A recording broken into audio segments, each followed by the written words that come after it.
বেগম। তার নাম ফারুক। তার দেশের বাড়ি টাঙ্গাইল। টাঙ্গাইল কোন জায়গা না ফারুক? ধনবাড়ি। ধনবাড়ি, হ্যাঁ, টাঙ্গাইল ধনবাড়ি, দরিচন্দ্রপুর। 3 বছর আগে সে বিদেশে আসছিল, সৌদি আরবে। বর্তমানে তার অবস্থা খুবই খারাপ।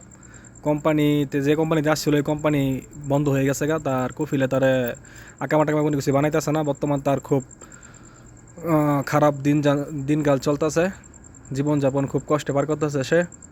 এখন বাংলাদেশ এম্বাসি থেকে আমরা অনেক আবেদন করছি, কোনো কিছুই হইতেছে না। বর্তমান তার কফিল তার কোনো খোঁজখবর নিতেছে না। এখন তার আর কোনো ভাই নাই, সে একা। তার মা বাবা খুব চিন্তা টেনশন করে তার নিয়ে। তার মা বাবা বর্তমানে মৃত্যুর শয্যায় আছে তার চিন্তায়। তার কোনো ভাই নাই, সে একা। তার একটা ছেলে আছে, 3 বছর প্লাস বয়স। দীর্ঘ 6 মাস যাবৎ সে অসুস্থ, রাস্তায় ঘুরে। তার মাথায় কাজ করে না। হঠাৎ করে তার মাথায় কোনো কাজ করতেছে না, সে পাগল অবস্থায় রাস্তায় ঘুরতেছে। বর্তমানে সে সৌদি আরব আল বিশা এলাকায় আছে, আবহাওয়ার কাছাকাছি। তার পারিবারিক অবস্থা খুবই খারাপ। তার আর অন্য কোনো ভাই নাই, সে একাই। তার মা বাবা বলছে যে তার জীবন ভিক্ষা চাইছে, যেন সে সৌদি আরব থেকে দেশে চলে যা। তার মা বাবা ফোন দিয়ে কান্নাকাটি করে। তো আমরা অনেক জায়গায় হেল্প চাইছি। বাংলা জেদ্দা কনসুলেটে আমরা আবেদন করছি। তারা বলছে নাজরান যাওয়ার জন্য।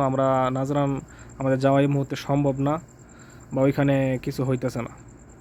আমরা তেমন কোনো হেল্প কারো কাছ থেকে পাইতেছি না।